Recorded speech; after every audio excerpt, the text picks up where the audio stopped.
दूसरी बात भी कह दीजिए। हुसैन ने कहा सुन, जब अपने शहर में वापस जाना तो एक मोमिन को मेरा सलाम कहना। उसने कहा मौला क्यों? कि जब भी मजलिस होती है वो अज़ादारों की जूतियों पे बैठता है, वो मेरी नजर में है, इसलिए जाकर उसे हुसैन का सलाम कहना। उसने कहा मौला तीसरी बात यह है कि तूने मेरी जरी पे अकबर का नोहा पढ़ा है। कहाँ मौला पढ़ा है? का आइंदा शबे जुमा में अकबर का नोहा न पढ़ना। उसने कहा मौला मुझसे कोई गलती हो गई तो माफ कर दीजिए, मौला कोई खता हो गई तो माफ कर दीजिए। सुनेंगे जुमला, कहने लगे सुन, शबे जुमा को मेरी फातिमा ज़हरा मेरी कब्र पर आती है। अरे जब से फातिमा ने अकबर का दोहा सुना, फातिमा को बचा गया। आइंदा अज़ादारों आखिरी जुमले, हुसैन ने अकबर का लाशा उठाया, खैमे के करीब पहुंचे और आलम यह है कि एक मर्तबा हाथ तक लगा रहे हैं, लाशा उठाया नहीं जा रहा। खैमे के करीब छोटे छोटे बच्चे थे, उन्हें आवाज दी, ऐ बच्चों आओ, अकबर का लाशा नहीं उठ रहा, अरे मेरी मदद करो।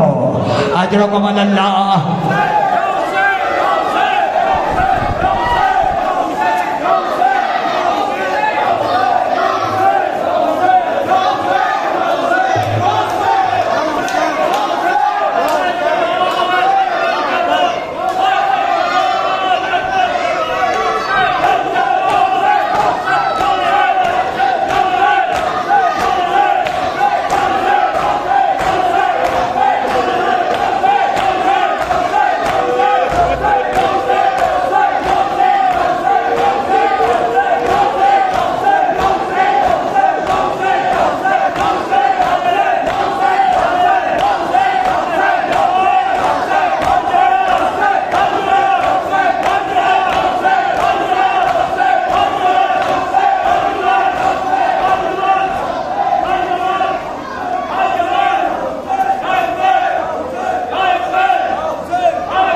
पट कर